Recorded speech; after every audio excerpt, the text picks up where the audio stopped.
The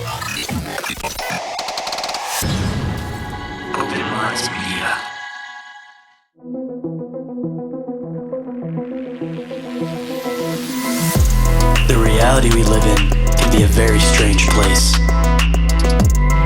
Most of the time, fact being stranger than fiction. How will we ever start to understand this reality we live in unless we question everything? Join me and a guest as we unravel the mysteries of this reality, one topic at a time. This is Inquiries of Our Reality with Shayn Jones.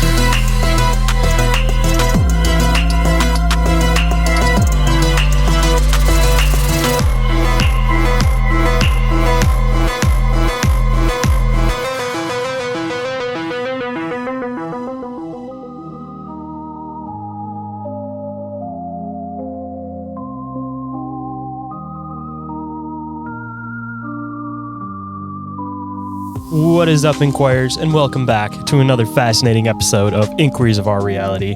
I'm the one they call Shane, and tonight for you guys, I have somebody that I've actually been trying to have on the show for a very long time to talk about his experiences. We've been back and forth contacting for probably at least about 2 years now, but at least tonight's episode, it was only a phone call style episode, so there's some awkward spacing in there throughout just because of me not being able to see the other person's face, and I quickly realized how hard those types of shows are to do for me. So I definitely want to have tonight's guest back on at some point once I can get a little bit more in my head about doing that type of style of show, because I'm used to, having the person in front of me when we're doing the show. But all the same, still fascinating experiences, and I always thank tonight's guest for coming on and sharing those experiences. Again, just a different type of show that I have to get used to doing in that type of style if I want to have more of you listeners come on and share some of your guys' experiences, of course. But before we get into tonight's show, just got a couple news and updates. I am still trying to put together an investigation team for the Michigan/Metro Detroit area. As long as you're within driving distance to hopefully make it to some monthly investigations. I'm trying to put together a team that we can hopefully make some video content for YouTube, create a possible show out of it, and dive into paranormal investigations, cryptid hikes/investigations, UFO sightings, and of course checking out other bizarre phenomenon. And if that sounds like something you might be interested in joining, then go and check out the Google form, which is available down in the show description. Fill out the application, and I should be hopefully getting back to people with those in the next few weeks once I get them stockpiling up a little bit, because I have a few specific types of people that I'm looking for it, and then of course from there, anybody else that sticks out and sparks my interest, of course, I will shoot you a message. And on top of that, of course, I am still trying to look for new topics and ideas to be able to get into and discuss on the show. So if you have any ideas for any new topics or discussions that you guys would like to see on the show, or if you're possibly a guest who has some ideas that they would like to present on the show and get into and talk about, then you guys can of course hit me up any way that you guys see fit. Of course, I'm available on social media, and you guys can also email me, which leads into my next point. Just a quick message: this podcast has a strong focus on community engagement, so I encourage all listeners to share their own experiences and research on the show. That said, if anyone would like to be a guest on the show, or if anybody has an encounter or experience they would like to share on the show, or possibly even have me investigate, you guys can email me at inquiriesofourrealitypodcast@outlook.com, or you guys can call or text the hotline. That number is 313-364-1551. And of course, if you guys leave voicemails, I am trying to put together a hopefully monthly show where we go over a bunch of your guys' different paranormal experiences and have some conversations about it. Got a few ideas of people that I'm going to have bounce in and do that show with me, of course, but the only way that's ever going to happen, of course, is if you guys contact me and of course get a hold of me. And every single thing that I mentioned is all available on the link tree, which of course is available down in that show description. And with that, let's get into the show.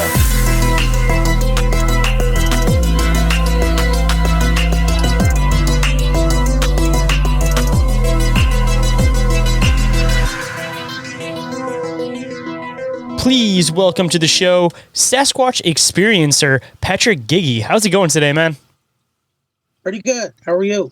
Not too bad. Absolute pleasure to finally get you on the show after, I don't even know why we started talking in the first place, but we've been talking for at least two and a half years, I'd say at this point, and we've had a couple of bounce-ins of you trying to come onto the show, and it never ended up happening for whatever reason, but I'm glad that we're finally able to make it work this time, man. Yeah, definitely. I was looking forward to it. I almost went on there, but something was going wrong where I couldn't go on there, I guess my phone wasn't acting right. I don't know.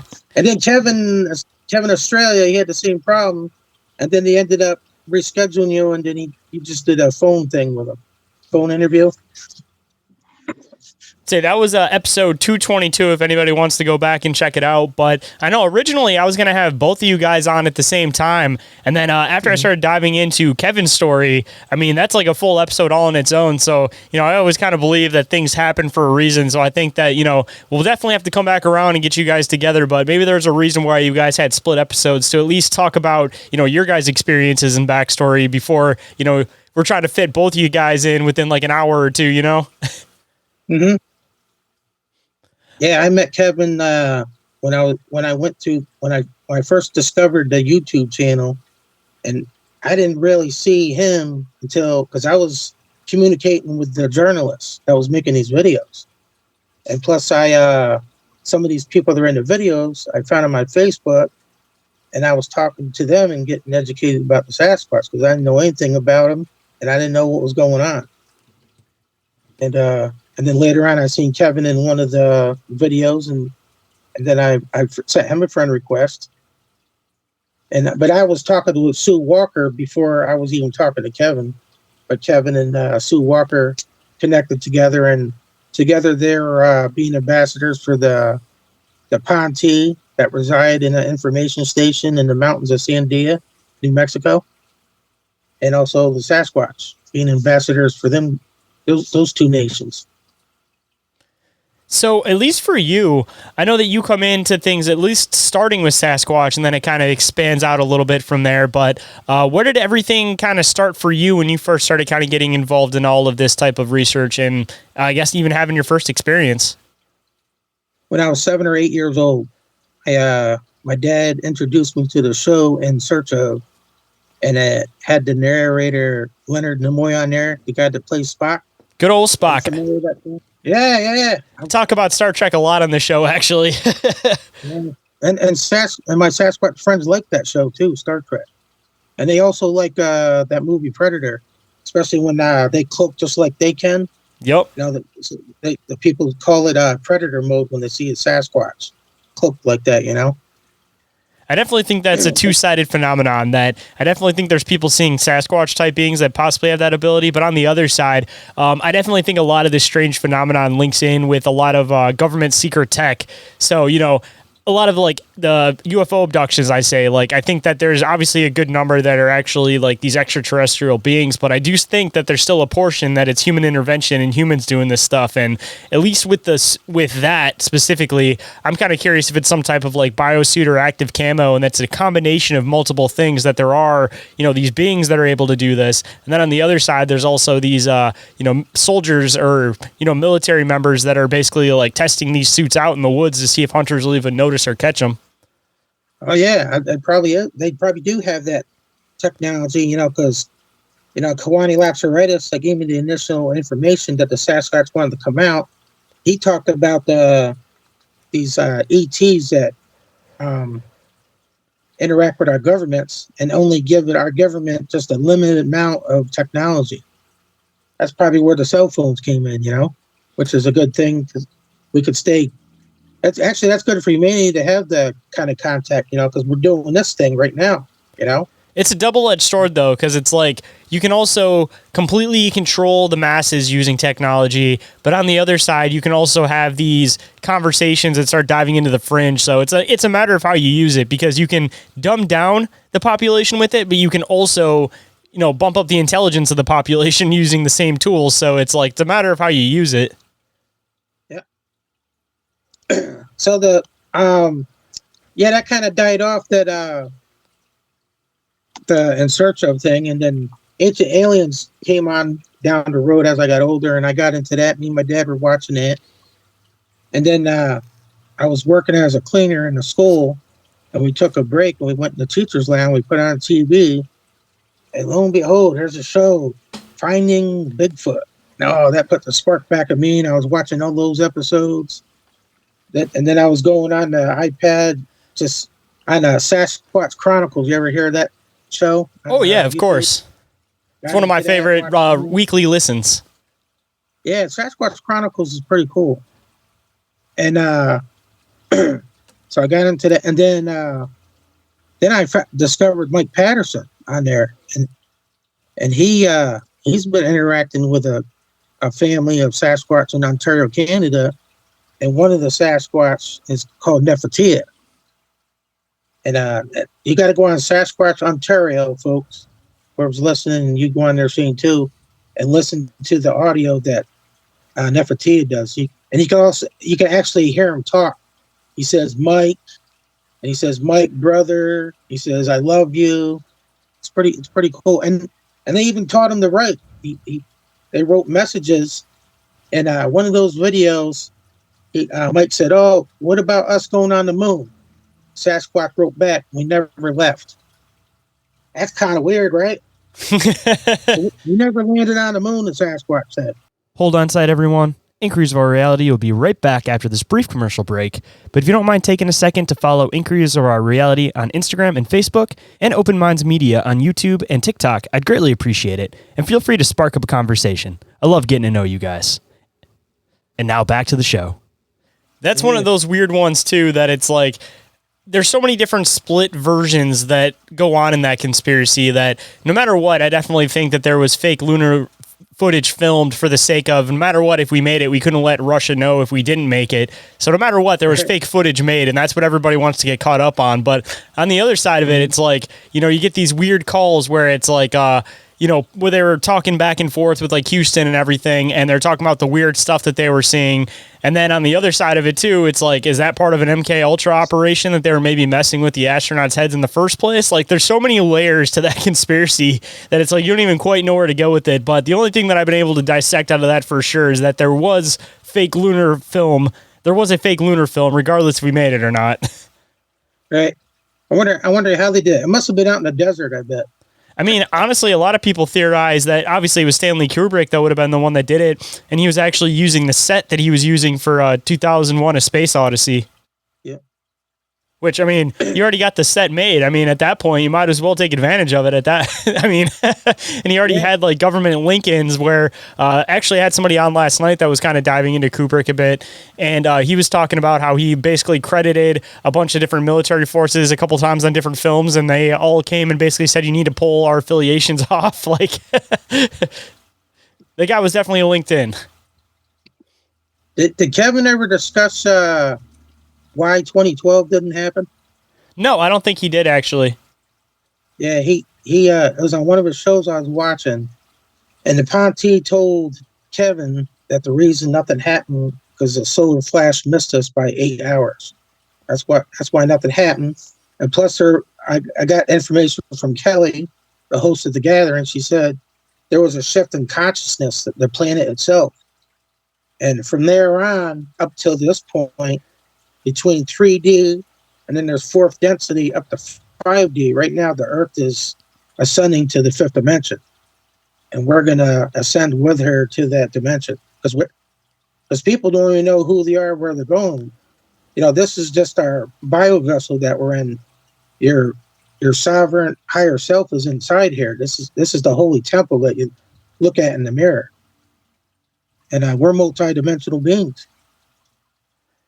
I actually had somebody on recently, Adam Butler, and we're kind of diving into this whole concept. And, you know, I was kind of like throwing the idea of, you know, basically after this life, you like shed your physical form and you elevate to a higher dimension. And, you know, some of these DMT beings that people talk about may actually be, you know, some of these consciousnesses. But it seems like, again, I talked about this on the episode too, since you kind of are familiar with Star Trek too. There's a lot of different episodes where they talk about these different species that, you know, they were physical. And then as their evolution continued, they basically turned into these like non-physical type beings where they're like energy forms.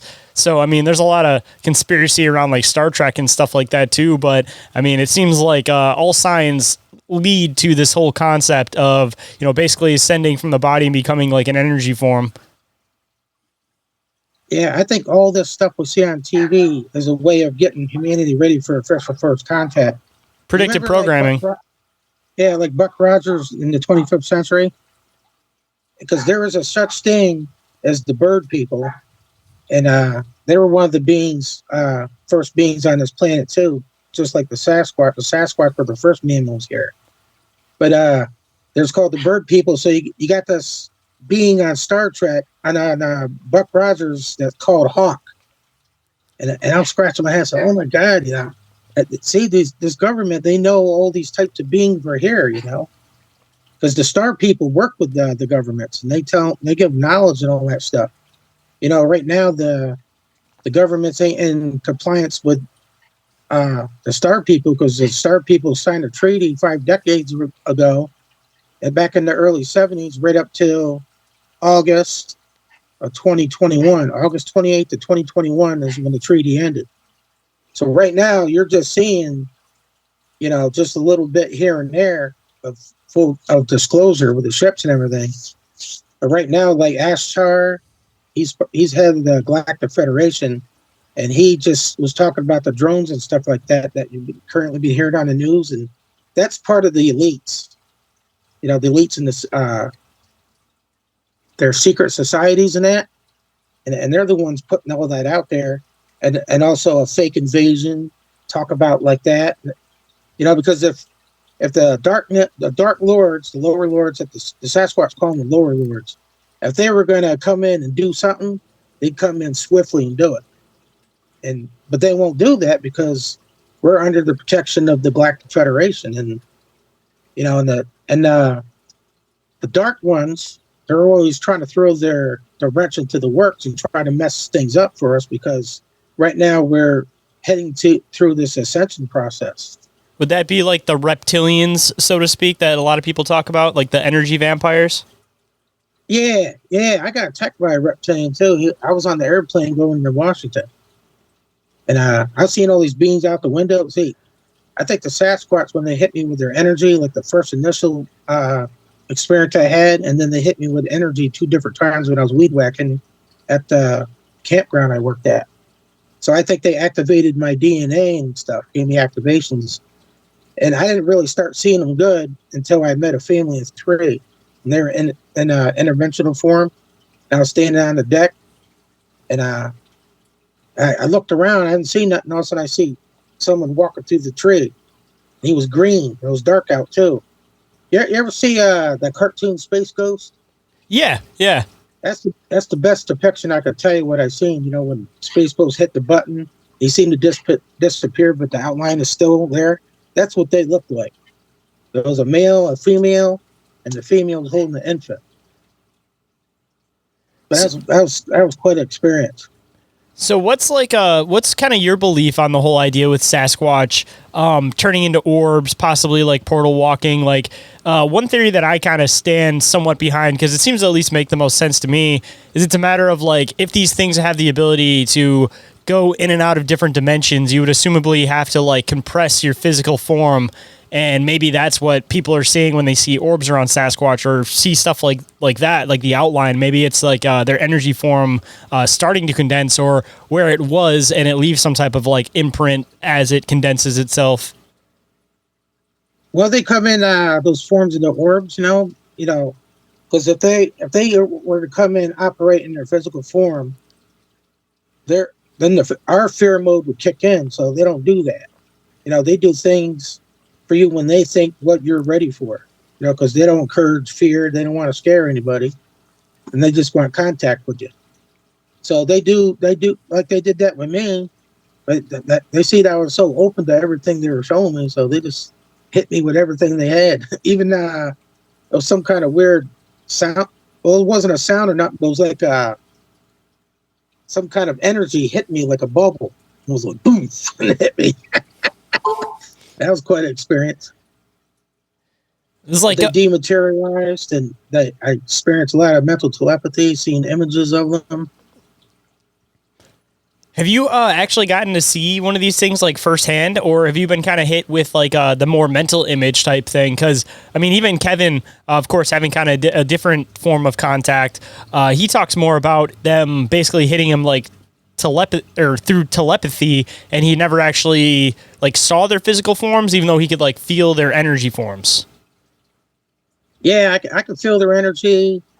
The best thing I've seen was when I was back I was smoking cigarettes at the time. I was just smoking along, and at the corner of my eye, I seen something appear, and then I looked over. It looked just like the Sasquatch that's in Discovering Bigfoot with Todd Standing. You know, that one Bigfoot that's standing behind the tree, the pine tree. Mm-hmm. He looked just like that, and then he vanished.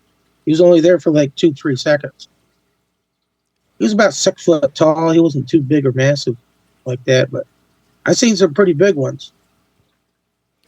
What's just out of curiosity, like you say you've seen some pretty big ones. What's like the biggest you've seen? Just kind of guessing at least, because I know it's kind of hard to tell like exact height. Just a matter of like human perspective. But yeah, what's like the biggest that you've seen? Because I think the biggest reports that I've got on the show is around 10 feet. Believe it or not, about the size of King Kong. I have had theories about this though, like these really, really big ones, and everybody asks like how these things could potentially hide. And I think that there's like a tree connection here, that they're not necessarily like hiding in the trees. I mean, definitely a theory that gets suggested by like Ron Moorhead, for example. But I mean, something that big, if it just stands stationary, I mean, think about how often you don't actually catch things as you're walking through the woods unless it moves, because you only realistically catch movement. Like I make this argument all the time that, you know, you look at it, you take a jaguar and you put it off to the side and, you know, it's bright yellow with red, with, you know, black spots. You're like, how can you miss it? But as soon as it's in the wild and it's not moving and it's sitting stationary in one spot, it like completely blends in and you can look right past that thing unless it wants to be seen. Mm-hmm. Yeah, you know what I love about the Sasquatch too. They helped me heal myself, because I think it was 2-week participation. Because I'm sure the Sasquatch themselves need healing too. But one of the things I enjoy doing is singing to them. Like I'll sing some Madonna. Like some of the songs that in the lyrics, the words themselves is how I'm expressing myself towards them. And then they come, and I feel their energy, and all of a sudden I just start to weep and cry. You know. Just from their energy, and that's healing. That's like releasing any garbage that you're carrying around with you. They've done that several times. I'm not expecting it. I'm just sitting there singing to them. And one time if you set the attention and you're singing to the omniverse, you know, your way of thinking and singing, it's like an antenna. You're broadcasting throughout the whole omniverse. You know, because see, like I told before, I was talking to you before, it's the divine law of oneness. We're all one with everything. That's what God is. God is all that is. And I learned that through with Bashar. He's a being that's actually Daryl Anka's future self. And so Daryl Anka, he channels this being Bashar. So I've been getting a lot of education from him. So anyway, I was setting the attention. And it pretty much looked like the depiction of the Mother Mary. She came through, and I seen her real good. It was telepathy in my head. And she's a very beautiful woman. She had that outfit like it's depicted on the statue, and she had this beadwork that went right across her forehead. But that's the first time I seen her was in my bedroom, the other bedroom that the kids are in. It looked like the Mother Mary and a couple of Pleiadian ETs. So at least from like your perspective, and I know a lot of people have different perspectives on this, kind of talking about like the biblical connection, linking in with Sasquatch and the extraterrestrial connection. How do you kind of make sense out of it yourself? Like where do you kind of feel the connections come through? As far as the religion and then Sasquatch? Yeah, and also connecting in with like the extraterrestrials, since you just mentioned the Pleiadians too. Yeah. Yeah, well, the only thing I could tell you as far as religion, you know, the true Holy Trinity is the Father, the Son, which is Yeshua, and it's the Holy Mother Earth. You know, and that was the Holy Spirit for the longest time, you know. But Jesus told Hale it was deliberately changed for personal gain. I don't know why. I don't know why people change something like that, you know, for someone's personal gain. You know, whoever that may be, whoever's writing down the stuff in the Bible. I guess there was a lot of stuff. Like, actually, Bashar mentions that a lot of the teachings that Jesus did when he was walking the earth, it was misunderstood. he didn't want anyone to follow him. He intended for us to be leaders. He didn't say, follow me, be me. And you have to do the work. I can't do the work for you. You have to do it yourself if you want. You know what I'm talking about. You start meditating. You eat high vibrational foods. This is your holy vessel. You got to take care of it. And reach Christ consciousness. Yeah, and you got to be there for others. If you can help someone out in need, like you want to do Meals on Wheels, or say there's a snowstorm and there's an old lady next door. You go right over and knock on her door, make sure it's okay. Stuff like that. Give a homeless guy a couple bucks. It's really none of your business what he does with it. If that's going to help him for whatever he's going to use it for, once you give him that money, it's none of your business really what he does with it. That's your way of thinking. What you should think. You can't think, oh, I'm not going to give him a couple dollars because he's going to buy booze with it. I mean, it's none of your business what you do, what he does with that money. But if you don't give him money, at least give him respect. Ain't that the truth? I mean, when it comes to like the whole like biblical connection in with everything, I mean, there's such a vast variety of different ideas and theories that come in. Because I'll have people that'll come on the show and they talk about like the biblical perspective on UFO abduction, and they'll talk about how people can like pray out to God and pray to Jesus, and the abduction experience will stop. And then on the other side, of course, there's like some of like the positive experiences. So, I mean, there's either two ways of looking at it. It's either one, the Bible is talking about one race of extraterrestrials that seems to be like the angelic ones, and then this other race that seems to be the demons or the demonic one, which could definitely fit that paradigm. Or on the other side, we're just giving two different names to the same thing, and it's not necessarily that this one is a demon, this one is this. It's that it's just multiple generations of people that have given different names to the same things, and both sides are inherently right. It's just a matter of like which perspective or viewpoint you're looking at these things from. But there definitely seems to be this interdimensional concept that kind of comes into it, where I don't know, maybe that's kind of where part of it is that, the interdimensional ones are, the ones that we viewed as like the angelic ones, and, the ones that are in this physical form, which are the ones that you're kind of talking about earlier in the show, that, we had these contracts with the government for technology and stuff. Maybe part of that was, they were the ones that were abducting people, running experiments, but, matter of perspective even on that too, because, we'll do some experiments where, we'll take fish out of a stream or take an animal out of the woods, and then we'll, do some tests to make sure it's okay, whatever, and then kind of throw it back. And of course it's a horrifying experience for that fish or that creature, but, it's not necessarily with malicious intent. It's just a matter of perspective on that too. And I mean, that could theoretically be what's happening in a lot of these alien abduction experiences. And then, of course, on the other side, government experiments. But I mean, that's a whole other story. Hold on, guys. We have to take a break to pay some bills. But if you don't like hearing the ads, then I have a solution for you. You can get ad-free and early access to this show and Bizarre Encounters with Shayn Orin on the Open Minds Media Patreon for just $1 a month. It's a great way to support the show and all the hard work behind it. And if you're interested in merch store discounts or video versions of the show, then there are a few other tiers with additional benefits, with 7-day free trials available. And we are back, so let's hop right in.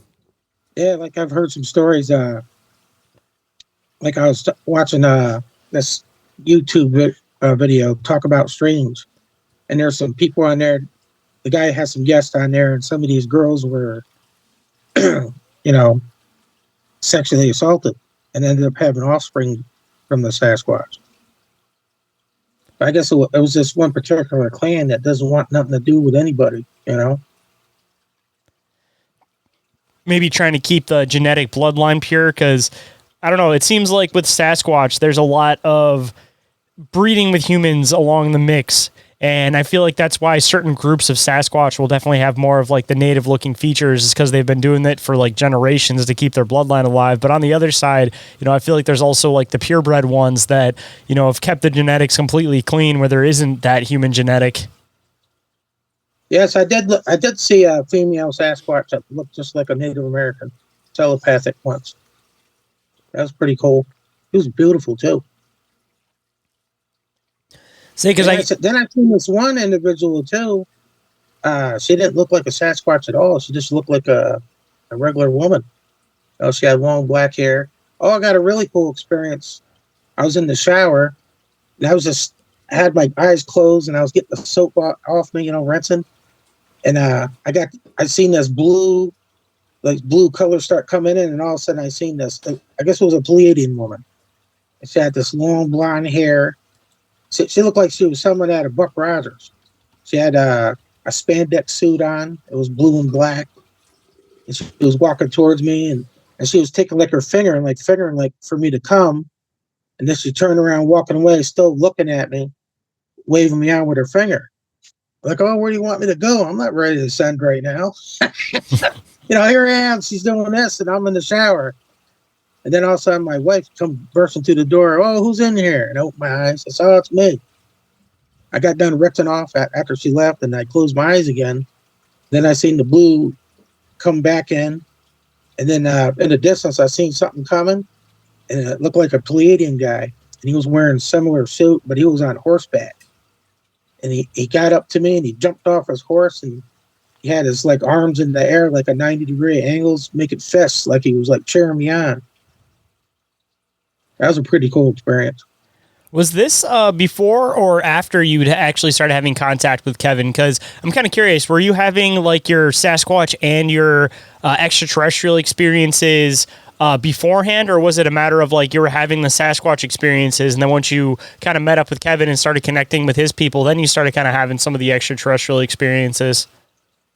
Nah, I didn't really contact with Kevin too much at all, but I started getting the ET stuff, not too long after the Sasquatch stuff. I even heard a voice just on the other side of the curtain.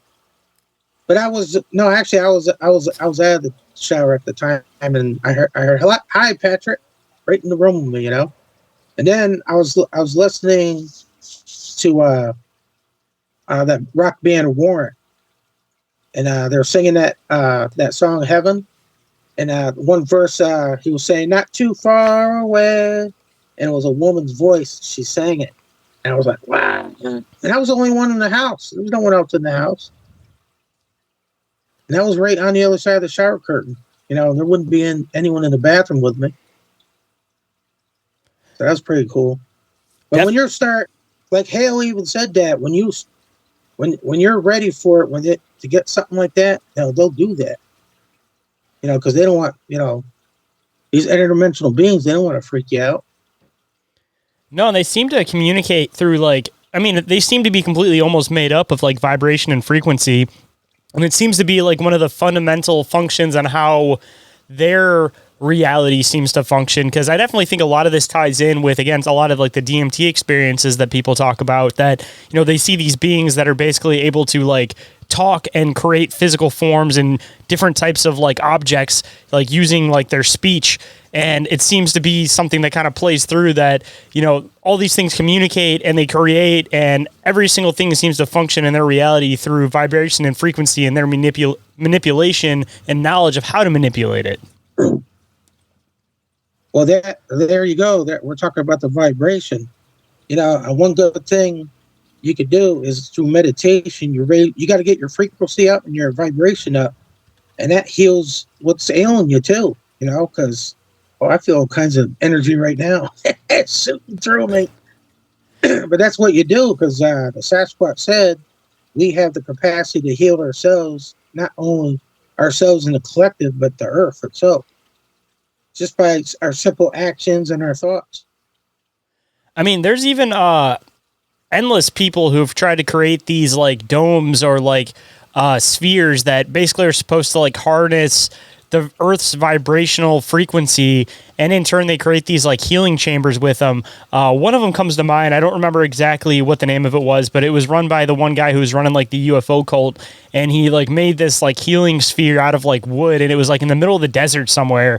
And I've never gotten to visit it myself, but I'm kind of curious like how this thing functions exactly, because I feel like it's definitely a concept that works because, I mean, we've seen this even with like mainstream science that, you know, they're able to like heal certain things with different like pitches, frequencies, vibrations, and even like project people into totally different thought patterns using this stuff. So obviously there's a lot to it and a lot of scientific backing to it. So, I mean, I'm definitely curious about these amphitheaters or like spheres that people create, like how they're able to collect, I guess you could say, like the vibrational frequency of the earth. I feel like it's a matter of like resonance that it, you know, you create that perfect shape and then it's able to basically just vibrate into it and then back down and basically just shower over somebody with this like healing frequency.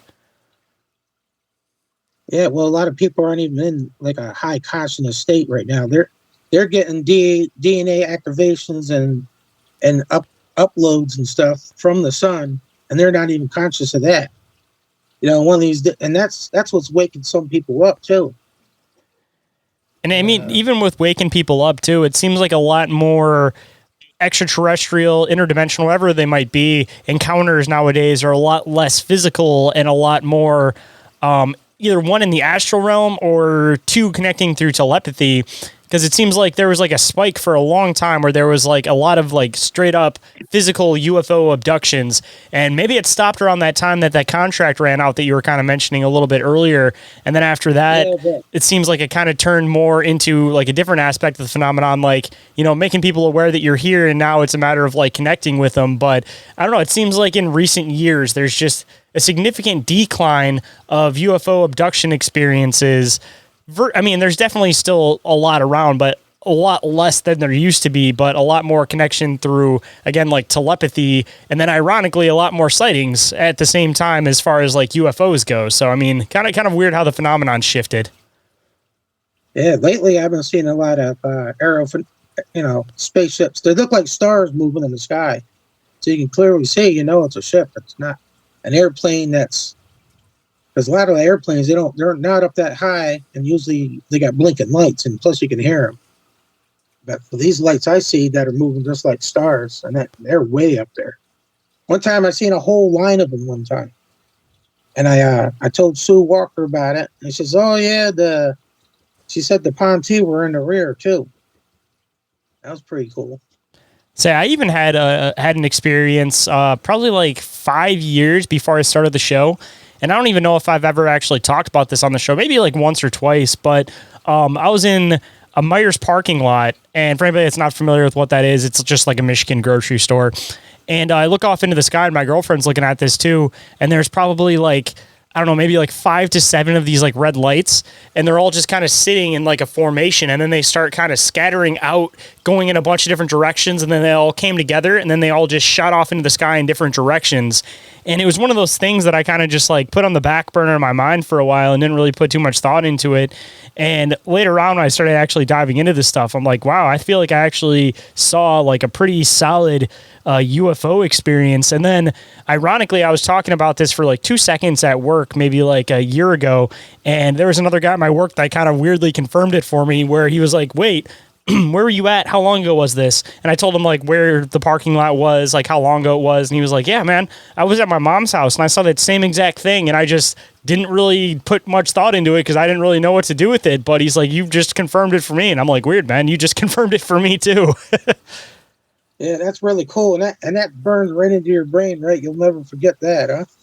It was a weird one, like I said, because it was just, at first it's like your brain wants to rationalize and say it's spotlights or satellites or whatever, but these things were below the clouds, and like I said, nothing flies like that, and nothing scatters like that, because it wasn't like, you know, if it was some type of like searchlight or spotlight, it wouldn't have made it all the way out into like the farthest reaches of the sky in multiple directions. Like these things were all formatted in one area, and then they just shot off in all different directions and went as far as like the skyline could go. Like it was weird.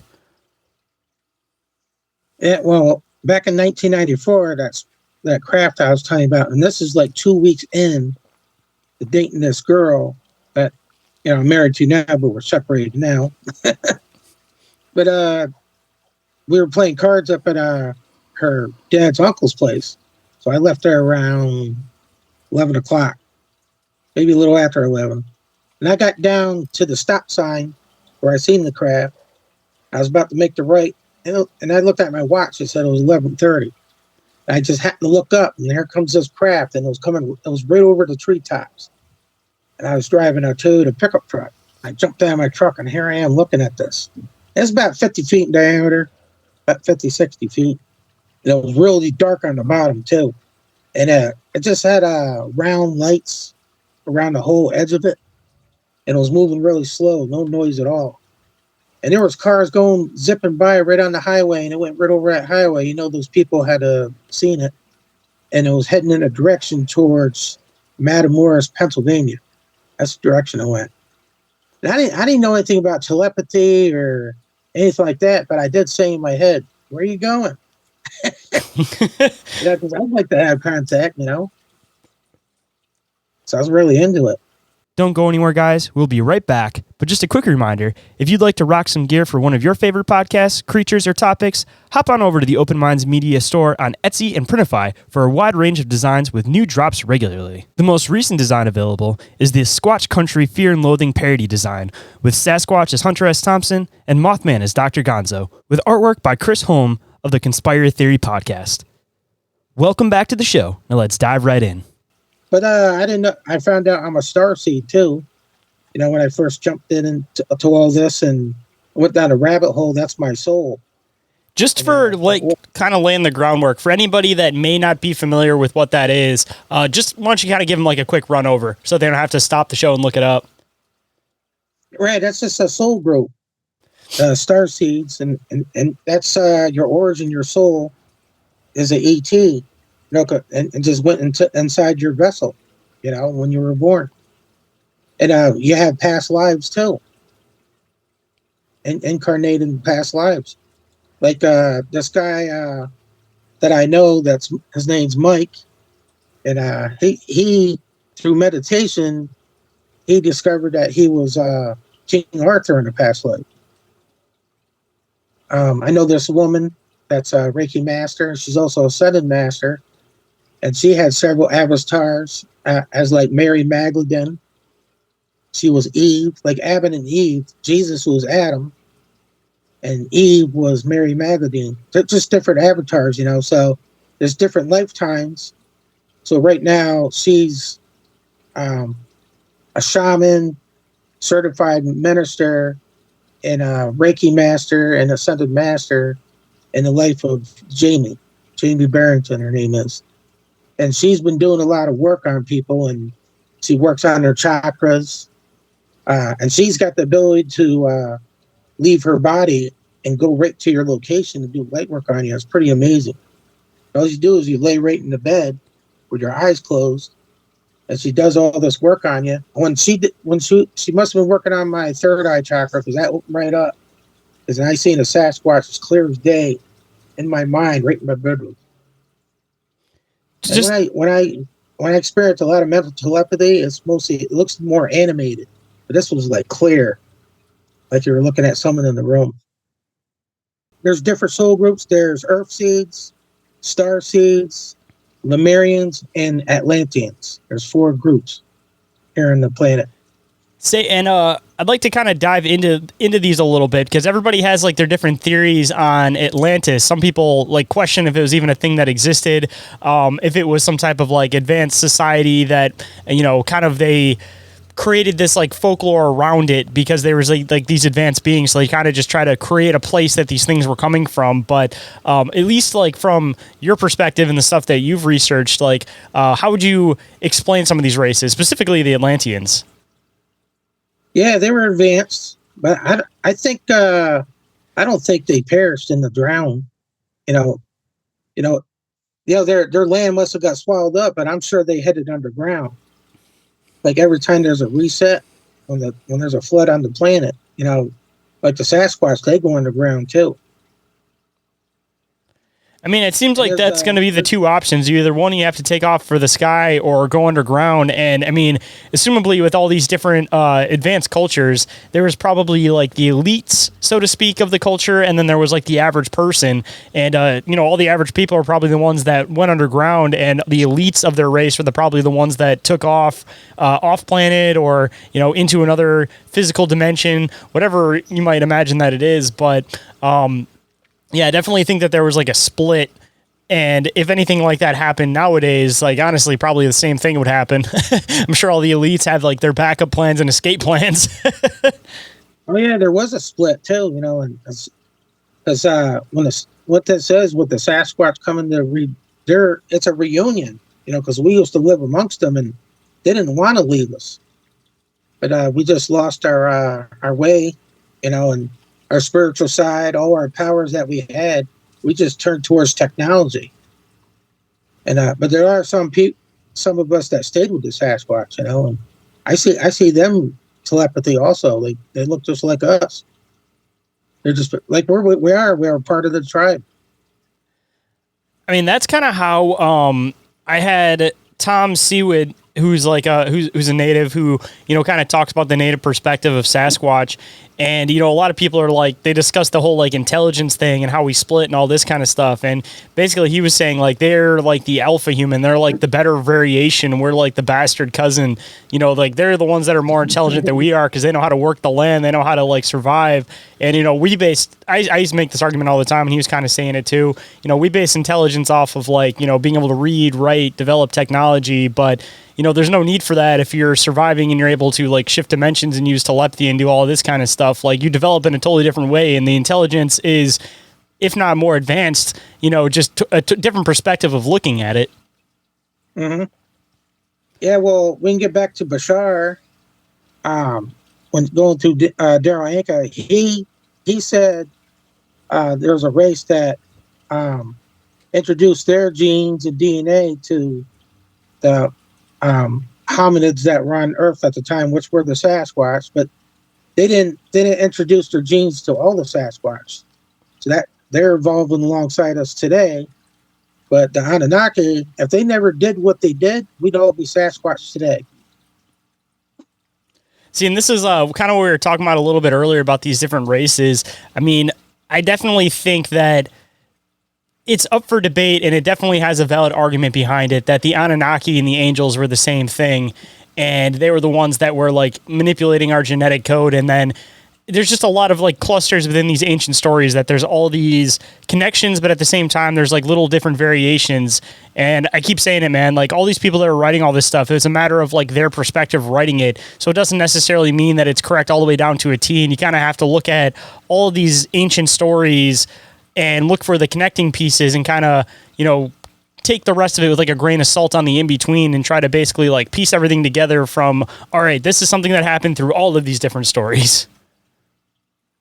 Yeah, me and my dad piece stuff together. We always have a discussion on stuff, and I think we are all hybrids, you know, because look at some of these people that we see today. Some got blonde hair, some got red hair, but red hair and green eyes, or red hair with blue eyes, blonde with blue eyes, blonde with green eyes.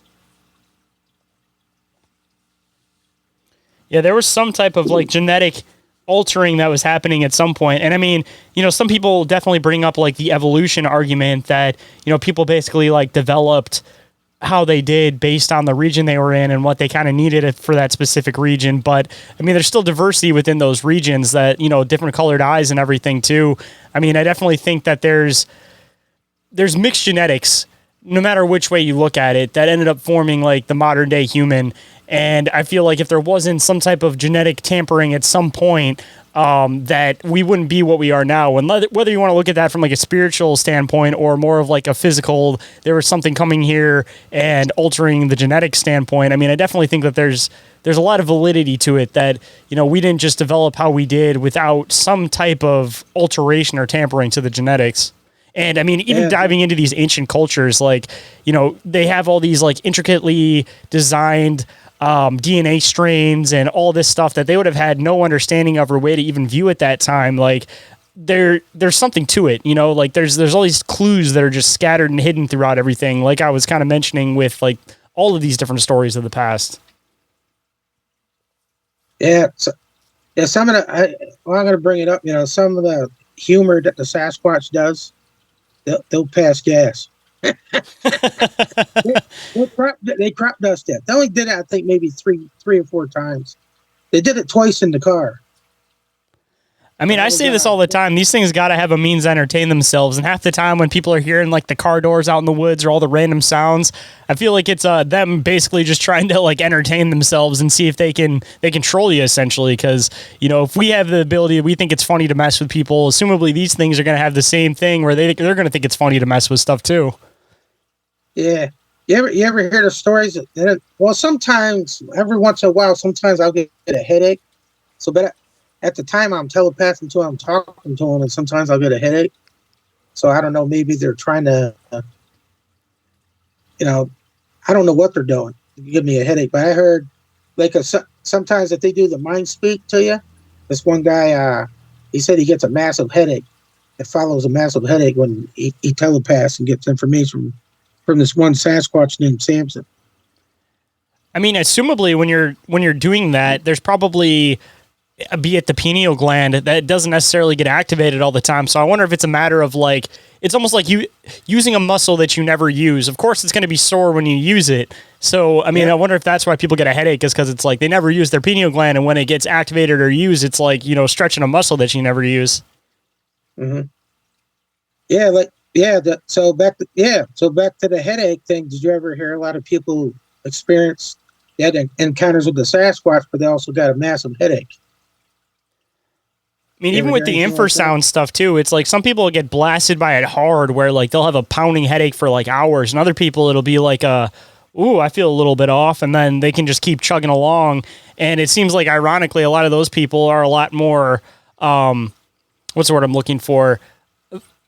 A lot more elevated would be a good word for it. Like they're more into like the spiritual connection with Sasquatch than a lot of the people are that get like hit really hard by the infrasound. Yeah. Hey, I want to tell you a really cool experience I had with the Sasquatch. I was watching Expedition Bigfoot, and you ever see that show? Yeah, of course. Okay, you ever see the one where they seen a shadow figure on the wall down by the stream? I don't think I have. Ronnie and the other girls. I guess the lady Maria Mayer, I think her name is. Yeah, they both seen it. So I'm standing in the front door, just looking outside, but I have a reflection of the kitchen behind me in the glass, and I seen a shadow figure come right out of the room where my washer and dryer is, but stayed in the kitchen and just like vanished. I'm like, oh wow! And I went in the kitchen, I looked, and there was no one in there. So they did that because I figured it out. I said they did that because they did that on the show, so they did that to me. And then I was in the kitchen one time, and I heard a knock right on the sheetrock right in front of me. Like, pop, pop, pop. I wasn't scared or nothing like that, but I kind of startled. I was like, oh my God. Because they do the unexpected. Oh, yeah, definitely. Then there was another one where I was outside, and I was courteous, so I'll shut the lights off, make them more comfortable, And just as I was starting to talk to them, all of a sudden I heard these heavy footfalls. And I swear to God, it sounded just like those heavy footfalls you hear in Jurassic Park, the T-Rex coming. Yep. And that's what I heard. That's what I heard. Boy, I got nervous. I was like, this is like 2 weeks in, just, getting experiences from them. And to this day, I tell them, hey, can you do that again? They won't even do that again because it made it nervous. It made me nervous. But it was pretty cool, to hear that. Yeah, just that. I think I may have asked you this a little bit earlier, but have you ever had the opportunity to actually get a firsthand sighting with one of these things? And if you have, I'd love to hear about that experience. Well, the first individual that dematerialized and then vanished, I call him Shaka Zulu because he looked like a Zulu warrior. He was really skinny. He was probably about 7 foot tall. And and he was quite a distance away. I had my little beams on in my car.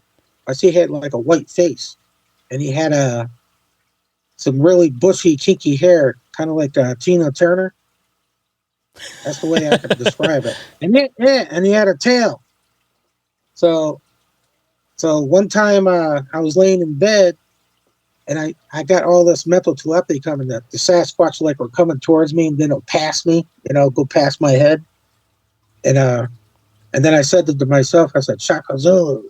He came right in and stopped.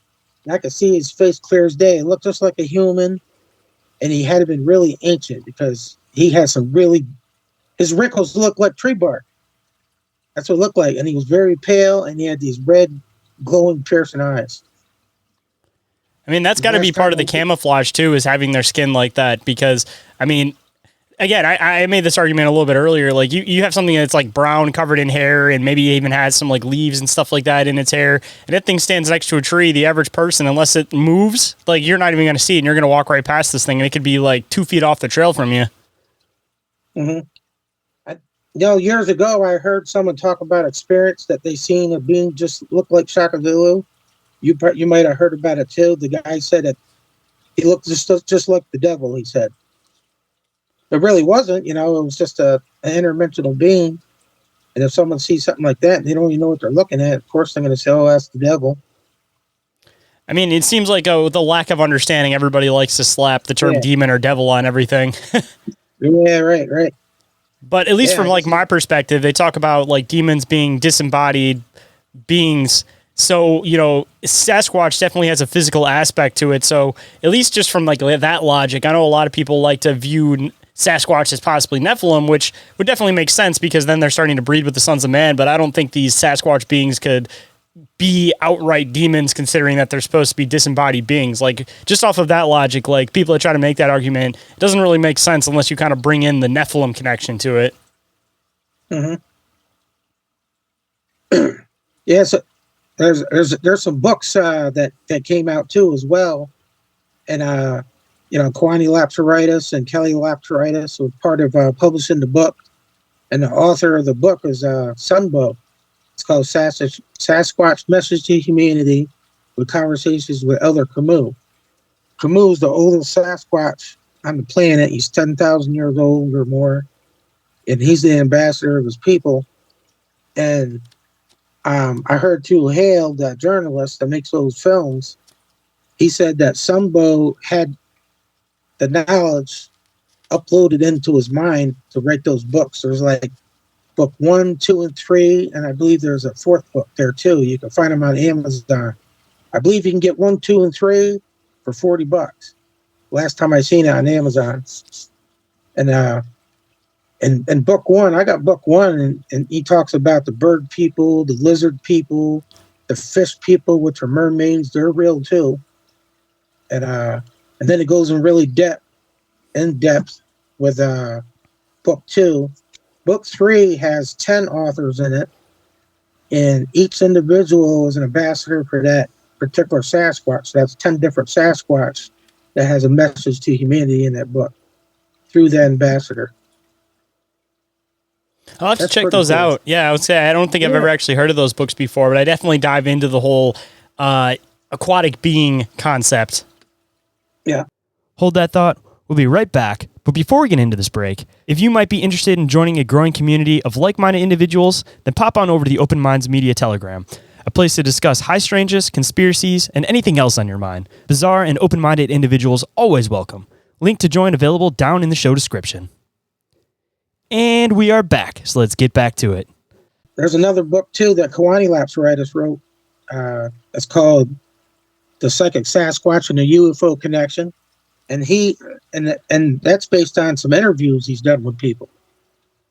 And there's this one story that I really like. This one old lady that always go up into stay at the cabin while her husband worked in town or in the city or wherever he was at. And she had a relationship with a Sasquatch for, I think, maybe 2 or 3 summers. Then they had to end that because the community started building up, and the male Sasquatch said, "Well, I got to leave because we're starting to be too many people around here. But I'll keep in touch with you and make sure you're safe." Because one time she was out there, it was at actually nighttime, and see 2 guys around outside with flashlights. And she got really scared, and the Sasquatch sensed that she was scared, and he came in and screamed, and he let off that rotten egg spell and scared those 2 guys away. I think they do that rotten egg smell just to get rid of you. Oh yeah, definitely. I mean, that's seen with a lot of different animals in nature. It's releasing a pheromone, try to assert dominance. Yeah, I smelled that right there on the side of my house, and I felt the presence right in front of me, and I was sitting there and I was smelling it with my nose, and I looked up, thinking he's standing there looking down at me. He said, "I like that smell." Just out of curiosity, because I've had an experience where I've smelt this Sasquatch smell. How would you describe the smell? It smelled like marijuana mostly, I think. See, my experience with it almost smelled like, I mean, I'm sure they could probably let off different intensities of the pheromones, but I got this, like if you step into like a swamp and you like pull your boot up, that like raw mud, stagnant water smell mixed with like a little bit of like a sewage smell was like the best way that I could describe it. Oh yeah, I smelled skunky smell, and I smelled the wet dog smell. And then I experienced the females. The females smell like peppermint. I don't think I've actually heard anything about like the females giving off a different smell. Yeah, it smelled just like Pepto-Bismol. But really strong.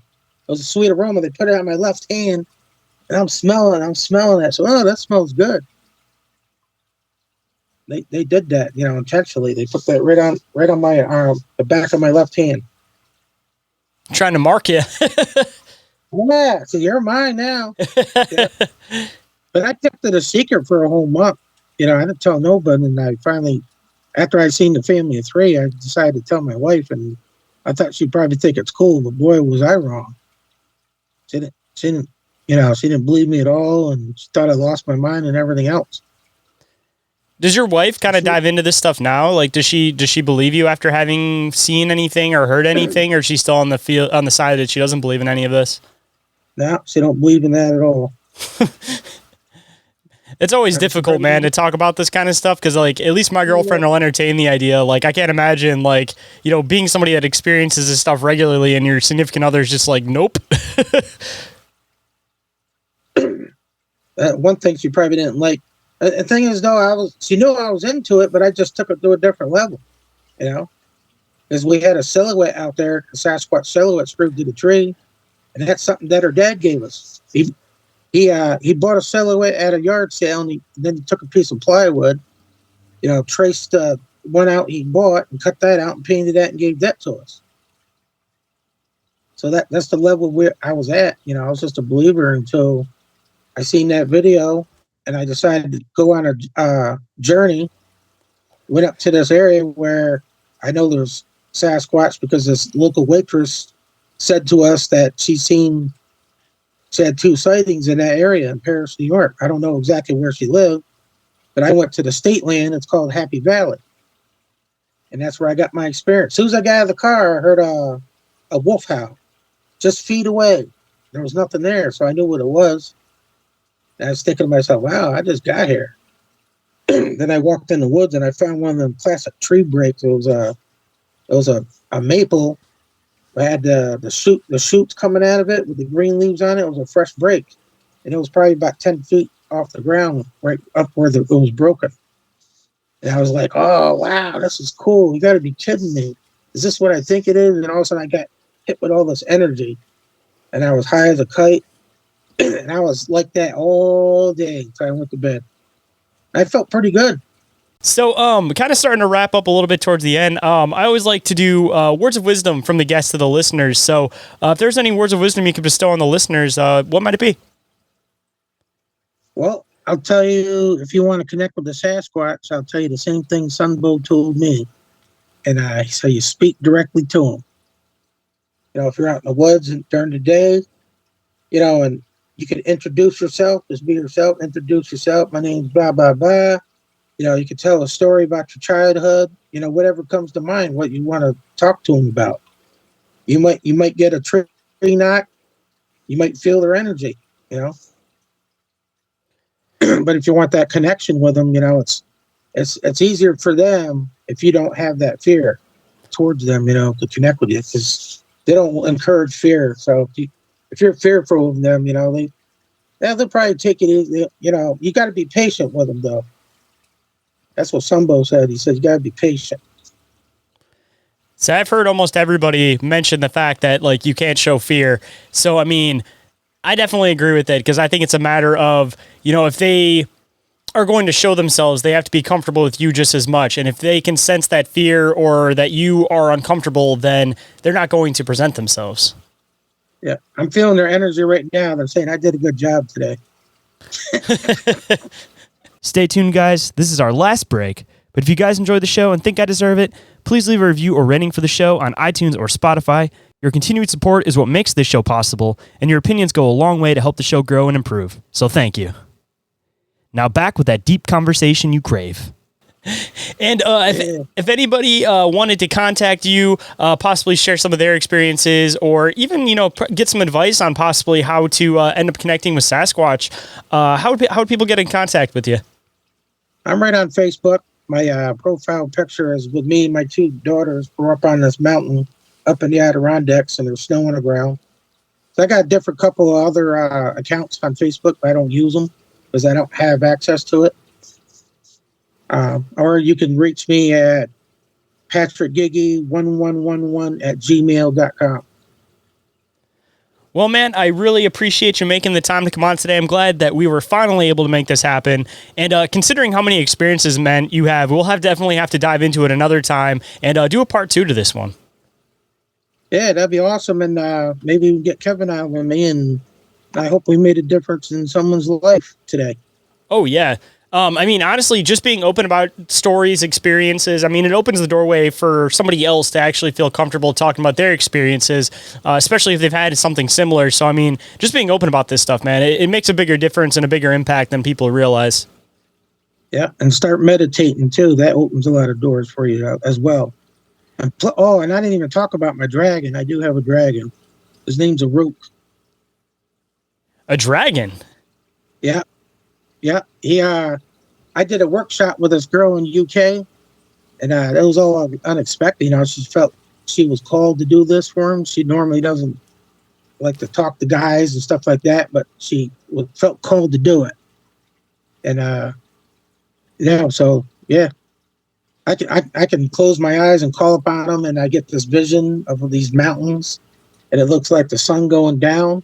And I see him up there on the mountain, then he jumps out, and he starts flying, and he flies right down to me. And plus, I could write, you know, this is all through mental telepathy. I was riding on his back. It's pretty cool. Oh, yeah, man. That's already something that we can leeway when we come back to a part 2. We can dive into that one a bit more. Yeah, we'll talk about dragons. Absolutely, man. I don't think I've actually covered that too much on the show. So definitely, yeah, we'll have to make sure we put a note off to the side and make sure we dive into that one. Okay, we will. If any of you guys out there want to get a hold of me for any reason whatsoever, possibly being a guest on the show, possibly even sharing an experience or an encounter, or even just simply having a conversation with me, you guys can get a hold of me through email, which is increaseourrealitypodcast@outlook.com, or you can guys get a hold of me through social media.